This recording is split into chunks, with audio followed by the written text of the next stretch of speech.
So don't freak out when you see this blinking on here. It's I'm recording on my glasses as well, so it's a very San Francisco thing. So wow, you're dangerous. Yeah.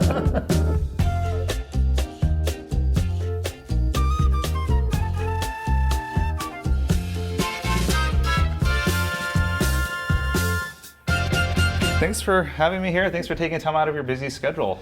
Thank you for being with us today. So, I guess we can start off with who you are. Guido Terreni, CEO of Parmigiani Fleurier, Italian raised and Italian culture, but also Swiss after 25 years. So oil starts running in my veins from the watch experience I have since the beginning of the century. So a very nice brand to work for, very delicate and very deep, so it's a pleasure. That's great. And then with Parmigiani, you've been with them for... Since January 21. 2021, okay. 2021, so that's great. Almost 4 and a half. Yeah, so for me, I think I've had experience with the brand.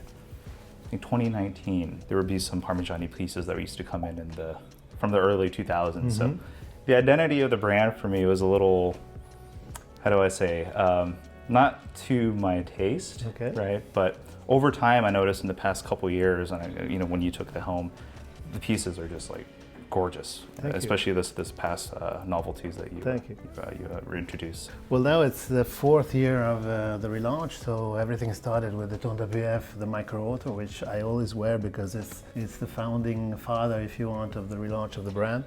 And that is the matrix of the style, if you want. The style is a very clear style, very pure in the aesthetics. It's an apparent simplicity because to reach the execution of that style, you need a craft which is really superior. So there's a tension between the pureness of the idea of the creativity that goes along with a craft which is almost artisanal. We call it sartorial as the attention to detail that we place on it. Clearly, when you're building a language, when you're building a style on a brand, you have to be consistent, and you have to, every innovation that you bring has to fit in the vision and the philosophy of the brand, which is about an elegance that has to be discreet, unostentatious, for a customer which is private, which is indulging with its own pleasure. And this is a specific customer which has understood that what is really cool, you get to that tipping point and we understand what's cool is what I like, not what the other people ask me to wear. And that goes along with education, taste, which are things that money cannot buy. So in a nutshell, that's our playground, if you want, as a brand. Okay. And we do that not only through style, but also through innovation. And probably the most important thing about innovation is what in watchmaking is something very specific and peculiar. You have to innovate, but you have to also respect the mechanical art, the tradition of the mechanical watches. But to phrase Michel Parmigiani, our founder, which is a living legend of restoration, tradition must not be a cage. Tradition is something that has to move you forward. It's a source of knowledge to innovate and to move the excellence further, from an aesthetic point of view, but also from a technical point of view. That's why we refuse that everything has already been done.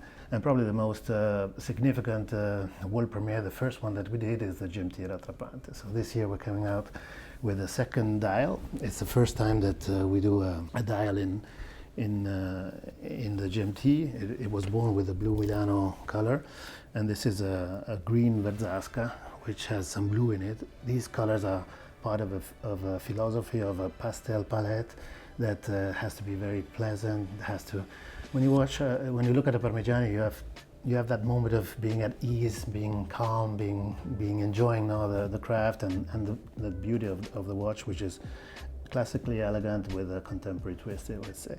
So the innovation is something extremely intuitive, because our philosophy is to make objects that are easy to understand, pleasant to read the time with, almost intuitive. So it's a philosophy of almost simplifying the complication. So the complication of the GMT doesn't exist. Our customer is not an ostentatious customer. He's not bragging at the restaurant that he's a traveler. When he's at home, he has a two-hander, and when he travels, he wants a flawless experience. So you separate the traveling time with a pusher that moves the traveler time 1 hour at a time, and you showcase your home time on a gold hand. And this is nothing new. That's a dual timer approach. But what is new, and this is something that nobody thought about, we for the first time we took out from a chronograph the split second function. So by applying that split second function to an hour hand, we have after almost 200 years, because the split second was patented in 1827, and from 1827 to 2022 nobody thought about using it in a different way. And you have this pusher, which is in French is rattrapante. Rattrapante means to catch up, so you're catching up with home, and that's why we call it GMT Rattrapante. So in a blink of an eye, you're home with the shortest route. No, so if it's up to 6 hours, it goes anti-clockwise. If you're 7 hours away from home, it goes clockwise home. You mentioned the split hour. I remember seeing some like Watches and Wonders footage and all that, and then when that split apart, it was very surprising. It's a very pleasant surprise, so that's great. And then I remember the ergonomics is very important too. Very much, of course. It makes the most sense. Everything we do has to be pleasant aesthetically, but has to be also functional. And there's no better place to press something than at 8 o'clock, because it's extremely natural. If you are at 9, you're already twisting yourself a little bit. So that is really the most easy position to press something. So continuing with the concept of simplifying the complication, I would move to the Toric Perpetual Calendar. This is the one I'm most excited about.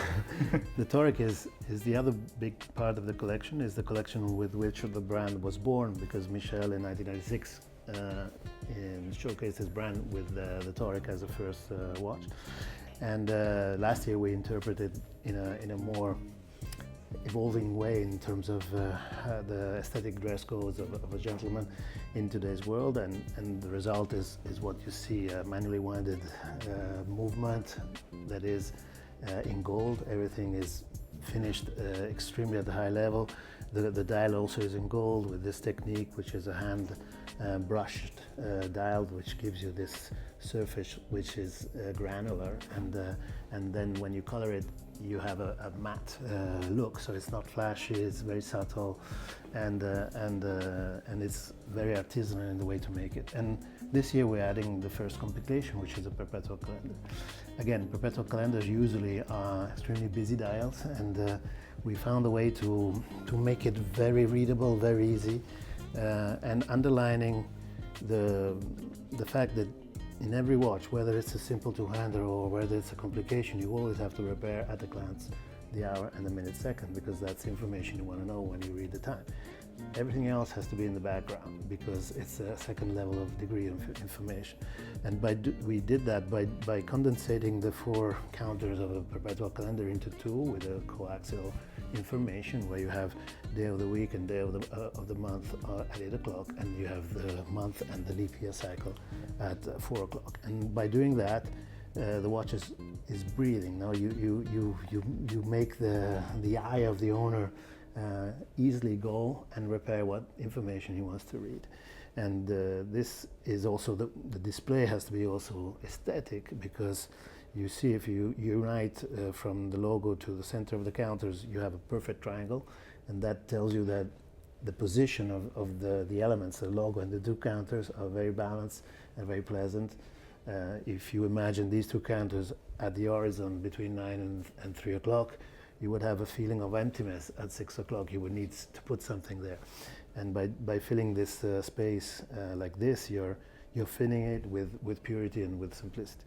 And this is the pleasantness of what we do. And the important thing to understand is that when you are developing a complication like this, some decisions you have to take them even before knowing the final result of the watch. For instance, the pivots, the two exits of the 2 counters where the hands are, it's a design decision before knowing in which watch you will be placing it, because that distance is a constraint in which it will be the opening of the dial. So all these things have been done in parallel and getting to the final result of having the opening which is perfectly in line with the Petite Seconde that we launched last year.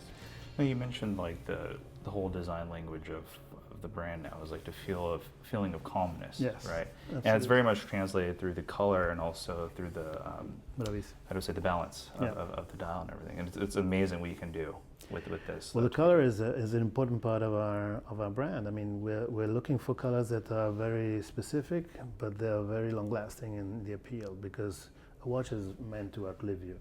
And the colors have to not worn you out after a season or two. So you'll never see in Parmigiani a flashy color, something that is shouting.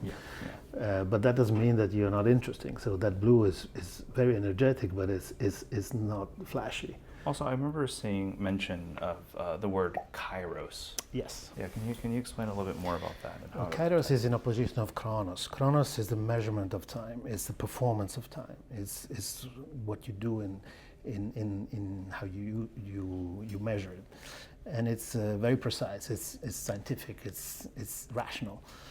Kairos is the moment that you're living, the quality of the moment that you're living. So everything is about being in the presence, being in enjoying the moment and the quality of the moment, of the time that you're passing. And it goes along with it's a contrary of speed. No, the Kronos is fast, is rational, is speed. Kairos is more enjoying, understanding, living the moment, and that's a philosophy that moves us in interpreting time for Parmigiani. That's why you have the balloon in our communication. It's an elevation, and you look at a different horizon, but you're not flying on a jet. You're in part of the surrounding, and you enjoy the nature. So these are all subtle ways to convey that Parmigiani is about understanding and enjoying the time that you're living. And then intentions, like more deeper intentions. Exactly. That's amazing. I love that. We have introduced a new chronograph with a 40 millimeter dimension, with this new mineral blue, same philosophy, same pastel color, same very pleasant blue. And by taking away 2 millimeters from the original PF of 2021, you're adding comfort, you're adding refinement, you're adding elegance. And we also took away the date, which was a big debate because we had a lot of comments on the purity of the style and the design, and some customers said the date was a bit too much, and the purity of the dial without the date would have added in the appeal of the watch. So we did it on the chronograph for the first time, and I think it's a big improvement on that too. But dates or no dates, I mean, every customer chooses what he likes. There are a lot of people who love the dates, so that is also the case. So you can choose what you want. I have a question about basically shrinking down sizes. Do you find it easier shrinking it down from let's say a 42 to a 40, or making it larger? It depends on the purpose of the watch. For instance, the new Cermet, that is the last piece I'm showing you, this is a 42 and a half, because it's a sports watch, because the material is different, because it's bolder in the choice. But still, in this bold choice, you have the elements of subtleness, because this metal is fascinating for its physical construction. Cermet is a conjunction of ceramic and metal. And it's not a color that you put into the material. It's the material itself that has this color, because 31% of the atomic composition of this material is titanium. Then carbon and oxygen, these three molecules make the synthesis of this material with other 5% of other ingredients. So it's very much a natural color of this. It is. Right? It is a natural color. It presents itself in powder, like beads of powder, very small. We filter them in order to have an homogeneity of the shape, and then through the heating and compressing process, it shrinks, and then you work it and you polish it. You can do a mirror polishing or a brushing, and to reach this complexity of design, you need 14 different components of a Cermet mounted together, and the result is extremely pleasant. Oh yes, and speaking of straps too, I notice all your straps are on a traditional buckle and pin. So what's the reason for that versus using a butterfly? Well, the PF Sport has the deployment buckle because it's a sport watch. This is in Cermet, so to do a deployment buckle in Cermet is extremely complicated because it's not elastic, so this would be safer. On the Torics, we have only pin buckles. And this is Michel's philosophy, because when you put all that effort in that finishing in the movement, when you want to admire it, you don't want a blade in your eyes. You need to open it and see it freely. So that's respecting the why of things, no? Because everybody thinks that luxury is about, I want the full option, the full optional of everything. And sometimes you have to tone down and respect the reason for which you're not going all the way with a deployment buckle. It's a subtle, very subtle nuances to everything, not just the dial, but also the movement, the way the strap works and all. It's quite everything impressive. in Parmigiani is about subtleness. It's about not a first degree of understanding. You would probably discover details after a week that you're wearing your watch. The way we use the finishing to reflect the light on the case, on the bracelet, on the dials, this is extremely lively, but never flashy. So the first degree of information is you understand the mood, you know? And then you, if you're interested, you go into the execution of that mood, which is extremely hard to make. And then the last thing is probably the most evident, that we took out the logo from the watch.